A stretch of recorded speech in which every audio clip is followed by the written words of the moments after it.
So this is the fictional city of Lestallum in Final Fantasy 15, where there's a lot of Malaysian-inspired, Malaysian-influenced culture in the game, and I'm gonna take you on a tour to show you all this Malaysian stuff that I can find here. And right off the bat, right outside the city, you can actually see all this. It's actually this is actually throughout the entire city, and well, it just doesn't get any more charmingly Malaysian than this. It even has the MPPJ blue. If you're from Petaling Jaya, Malaysia, you get what I mean. And the first Malaysian food that you can actually find here is roti canai. Crisp baked bread fresh out of the oven. What are you in the mood for today? Well, if you follow the currency of the game, this is actually quite expensive, but it's worth it, even if it's just to look at. I'll serve it up in a jiffy. Just look at that. Isn't that beautiful? It probably looks even more appetizing than the roti canai in real life, and it just looks absolutely delicious. Thank you. So the reason why there are Malaysian culture in Final Fantasy 15 is because one of the lead game designers on the culture team of Square Enix is a Malaysian, and his name is Wan Hasmer.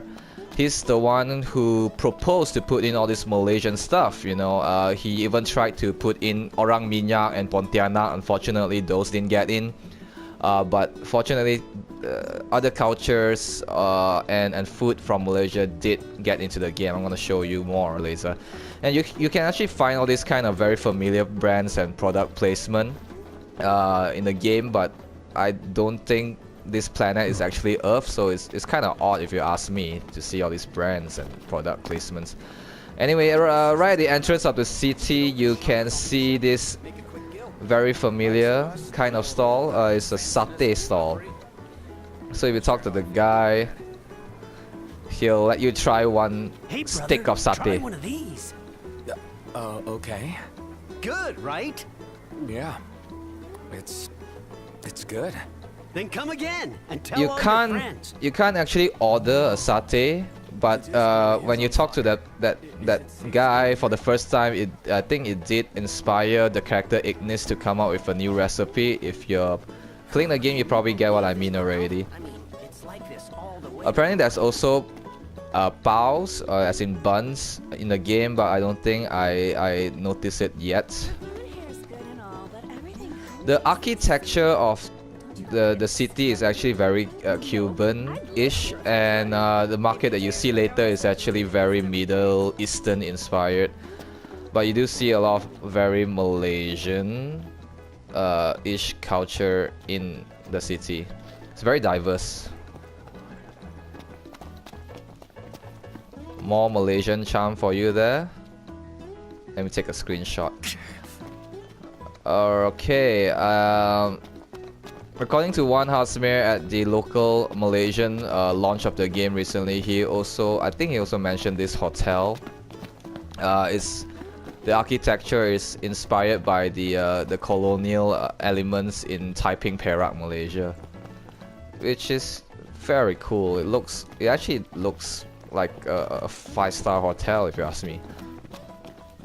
You can actually stay here if you want to. And it's not too expensive. Well, it's actually only 300 gil compared to the 1,200 gil of the roti canai. Roti canai is 1,200 gil. The hotel, this hotel, one night is only 300. That wouldn't make sense in real life. So next up is the market. The Middle Eastern inspired market. Another headache. This is not normal.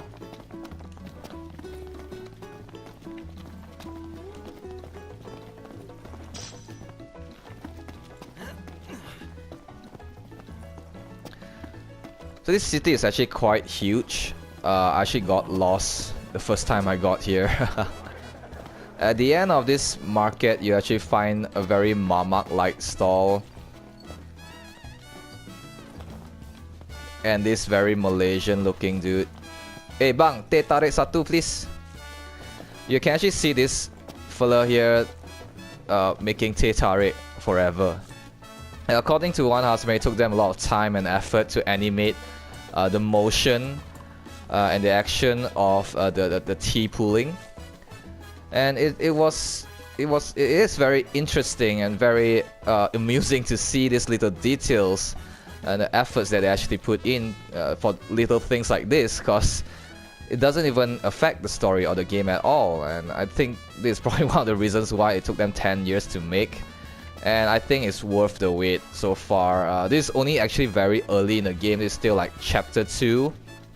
And the reason why I'm still so early in the game is because I'm just taking my time to explore everything. There's so much to do, so much to see. And I just want to experience everything slowly instead of just rushing through the story. And as a Malaysian Final Fantasy fan, I am loving it so far, and I'm just gonna go on playing from now, you know. And yeah, that's it. Hope you enjoyed it. Ciao.